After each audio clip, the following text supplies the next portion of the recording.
I was speechless when I saw my mother-in-law looking exhausted. Why aren't you taking care of her? When I accused them of not taking care of my mill, they did not seem offended, but instead developed a theory that made no sense at all. They said, because we don't know how to take care of her. That's right. We don't even have the money to call a helper. If your mother had a lot of money, she could have done something like that. We have no use for a broke old hag who can't even enrich our lives. Impossible. How could she be so ungrateful? Enough. My husband and I will take your mill in. My name is Olivia, a 35-year-old office worker. I have been married to my husband Andrew for 5 years, and we are now happily living together with our 3-year-old daughter Yuka. My husband is very kind, a good husband, and a good father. We both work, so we share the household chores, and he is very active in raising our child. We always cooperate with each other without increasing the burden on me. I can only thank my in-laws for raising such a wonderful husband. They are also very nice people, and I love them very much. It takes about an hour by car from our house to theirs, which is a long way, but we still visit them often. My daughter loves her own grandparents very much and happily plays with them every time. When one of my in-laws had a birthday, I would go to my in-laws' house to celebrate, and I would go home for New Year's and holidays as a matter of course. I thought I could continue to enjoy my days like this, but every family has its problems. The problem would be my sister-in-law. I don't know if she disliked her own family or not, but Ava, my SIL, was a person who almost never came home. Therefore, I hardly ever met my SIL. It was only at our wedding and my SIL's wedding, and neither my husband nor my parents-in-law had seen my SIL in a long time. I wish she would at least show up for New Year's and holidays, but she doesn't even try to get close to my SIL's house. My SIL has been giving my parents-in-law a lot of trouble. After graduating from high school, she failed the university entrance exam and went to a preparatory school, but did not study at all and ended up going to a beauty school. However, even after graduating from the school, she didn't get a job in that field and became a freelancer and an apparel store clerk. To be honest, I think it's not right that she ended up working as a freelancer in a job that doesn't require any qualifications after having her parents pay for it so much. The parents have not complained about that, but I think they must have some feelings toward my SIL, who has not even said a word of thanks. Moreover, my SIL's husband seems to be a very troubled man. According to the story, he is a big gambler and has poured millions of dollars into the game so far. Up until now, he had been a gentleman's host because he had a good-looking face.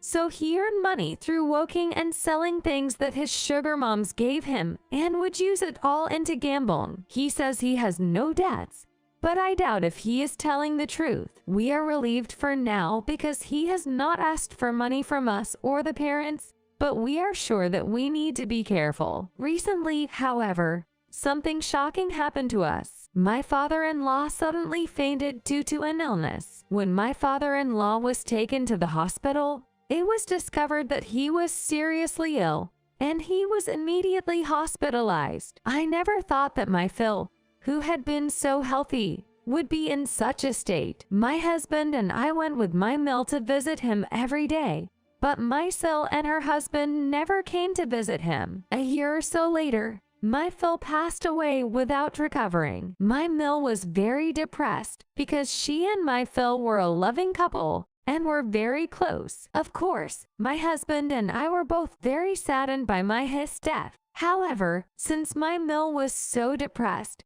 my husband and I proceeded with the funeral arrangements together. The funeral of my Phil, who was adored by many people, was very well attended by many people. There, I met my SIL and her husband for the first time in a long time. Both of my SIL and her husband were very fancy-looking and kind of ungraceful. Then, after the funeral, my SIL and her husband started making surprising remarks. After the funeral, my SIL and her husband made a surprising comment.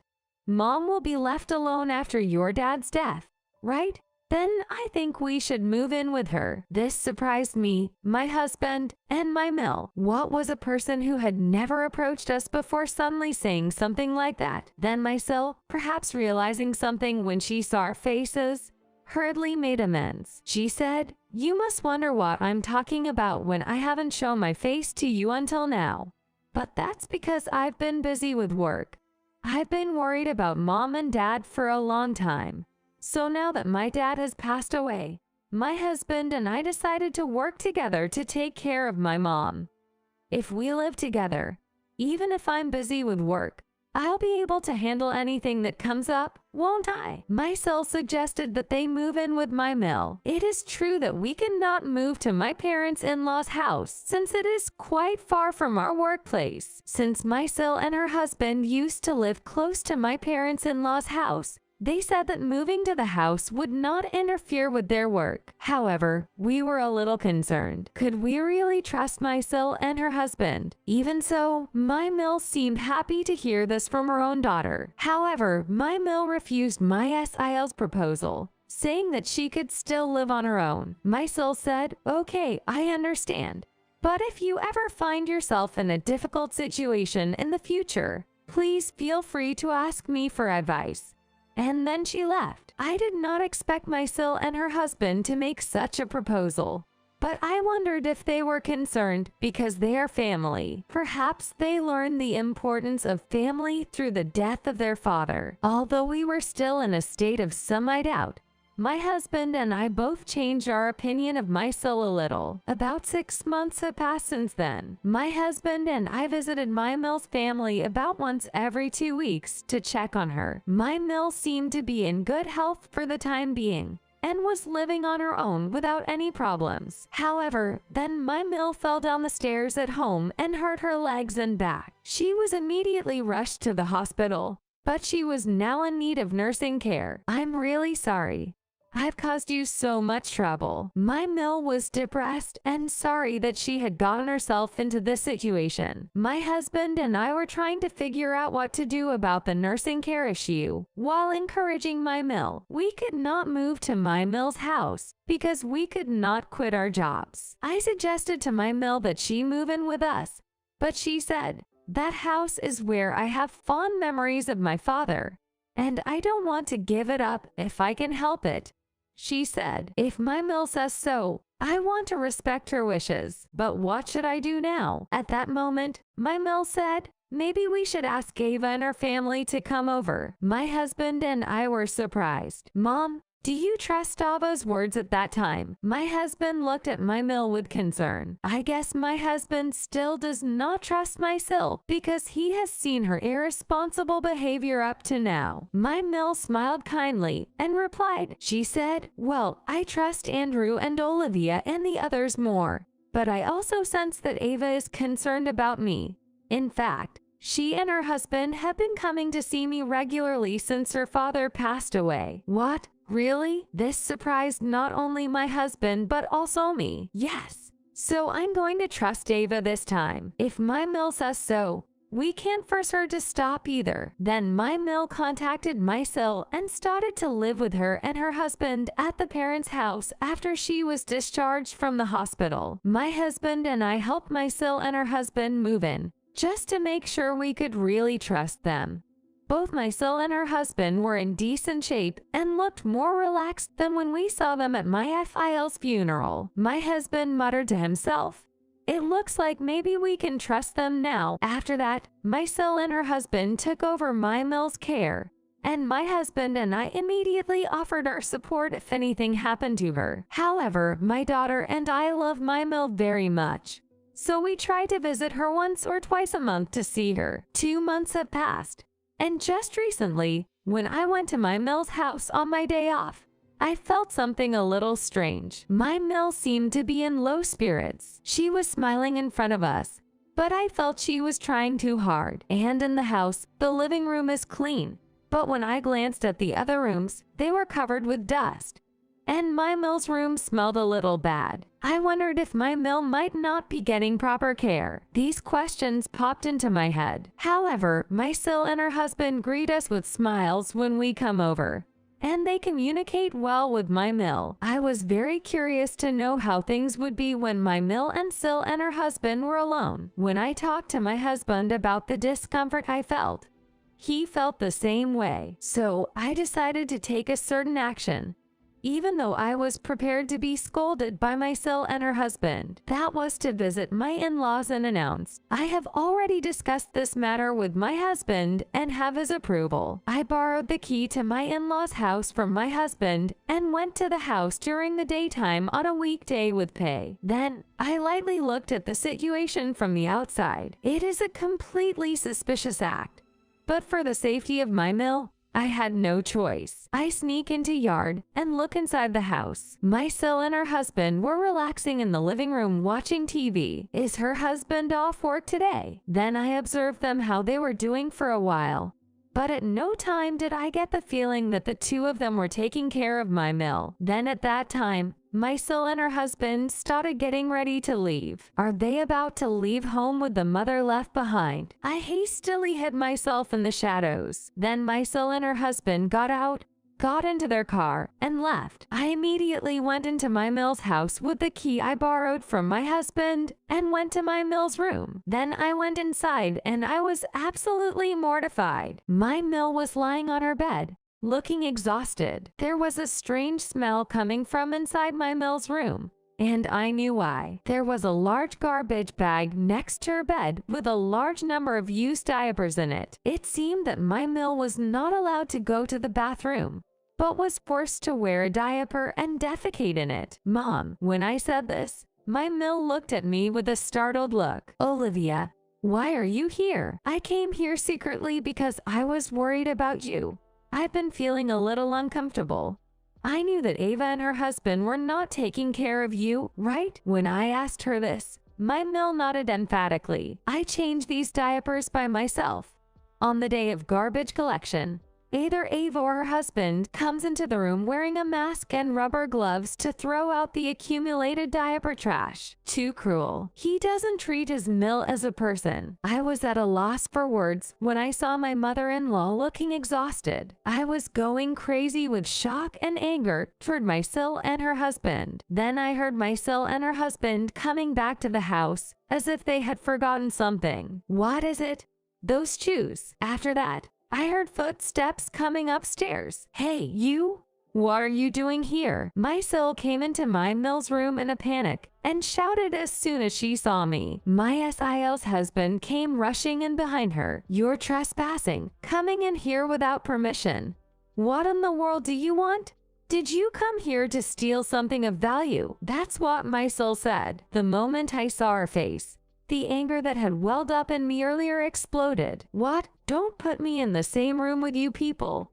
I would never do something as outrageous as stealing, I yelled, and my SIL countered with, we wouldn't commit a crime like stealing either. Then what is this? You keep your mother locked up and don't take care of her at all. What do you call this without calling it outrageous? Why aren't you taking care of her? When I said this, my SIL flinched a little. You said you would take care of your mother? What do you mean by this abuse?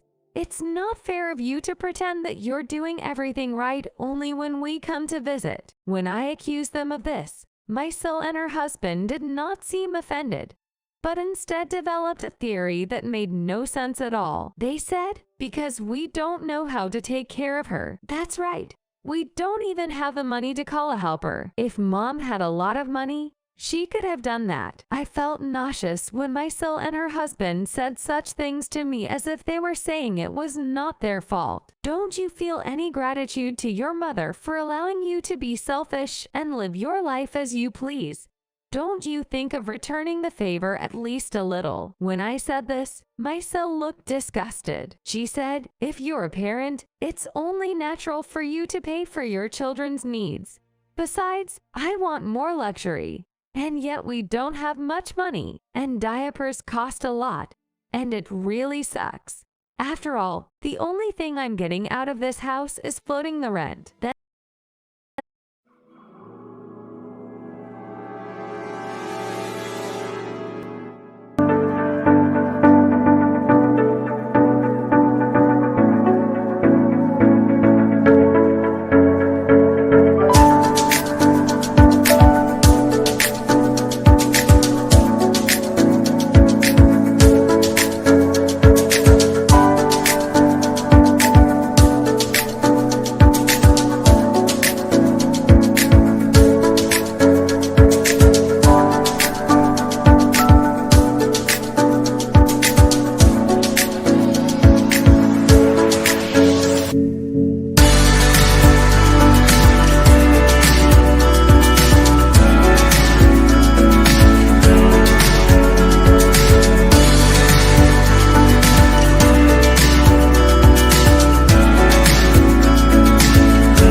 my SIL grinned and said to me, "Well, we've reached our limit. So why don't you and take your mother in?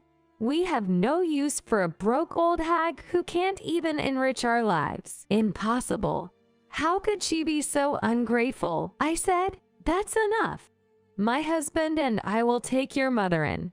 You two are not to have anything to do with her again." My SIL and her husband clapped their hands in delight when I said that. I managed to get my Mill out of the house and into the car to take her home. The whole time we were in the car, my Mill kept apologizing to me, saying, "I'm sorry."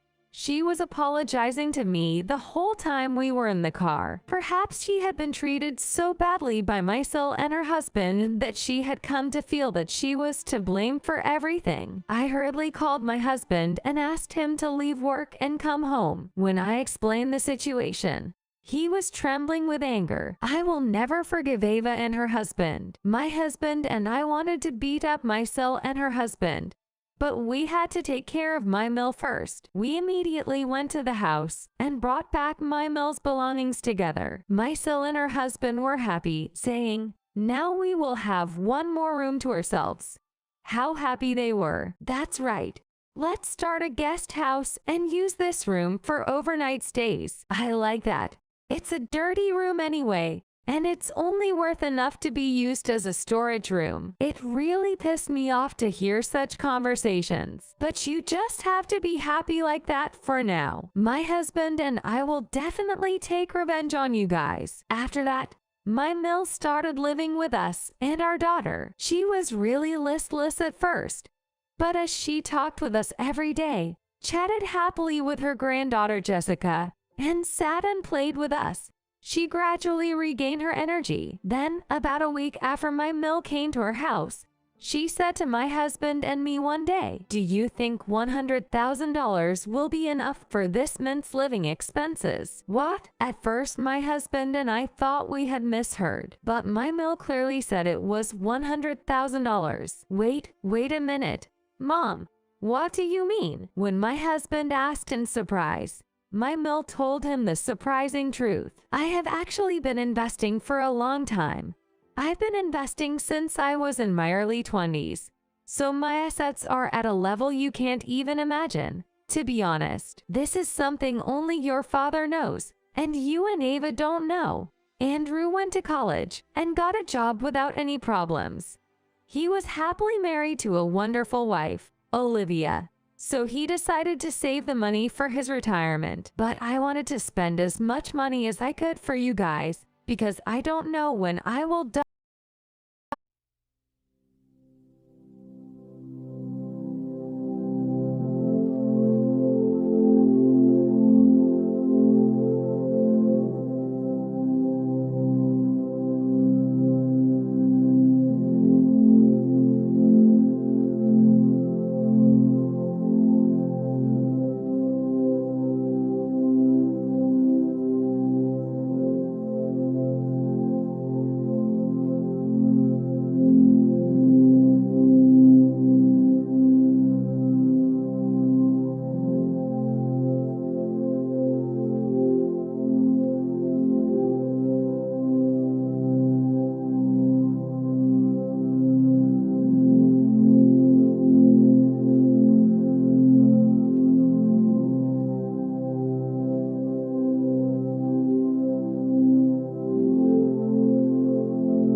I get old and need nursing care like this. It was a good thing I didn't tell Avi about my savings. Just when I was about to trust her, she did that to me. My husband and I were both surprised, but I was very glad that my Mill did not tell my SIL about the money. My Mill told us so because she was feeling a little better. Then my Mill said, well, if you want, why don't we build a bigger house? With my money, we will build a nice house where even my granddaughter Jessica can live for a long time. As expected, I could not ask her to go that far, so my husband and I refrained from doing so at first. You saved that money yourself, so please use it yourself. Then my Mill smiled gently and said, you are really very kind. Thank you for becoming Andrew's wife, but I can't spend it all by myself, and I want to use it for you guys.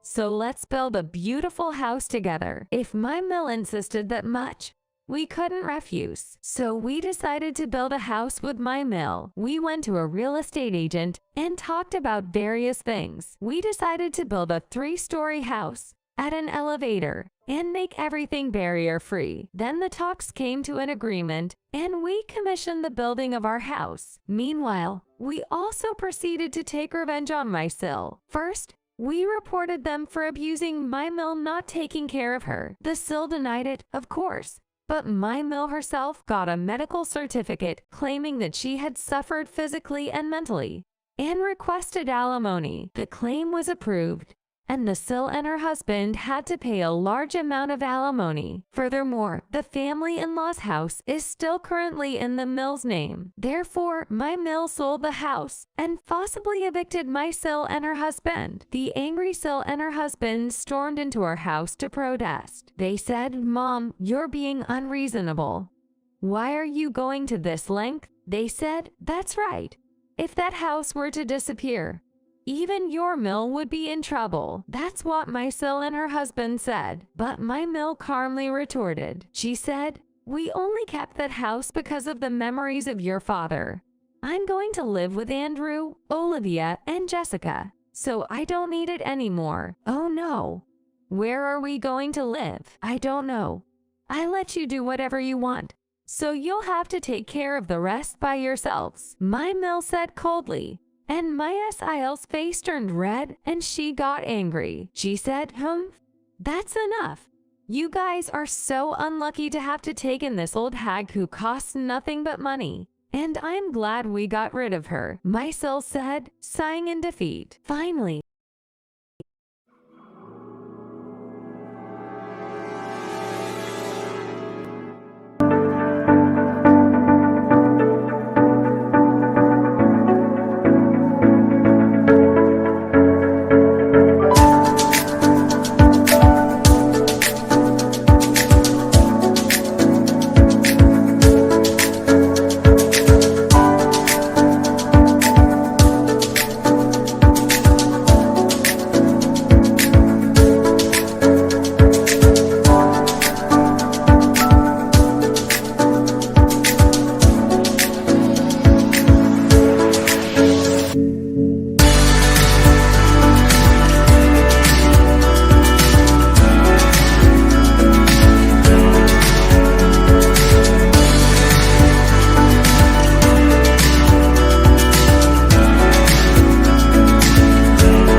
My mill put the final nail in the coffin of my SIL and her husband. I'm going to tell you right now that I have a lot of assets, and I've decided to build a mansion for the Enroos. What? How much is a mansion? About $5 million, I guess. $5 million. My SIL and her husband were so surprised that they were sitting on their backs. But I won't leave you a penny of my money.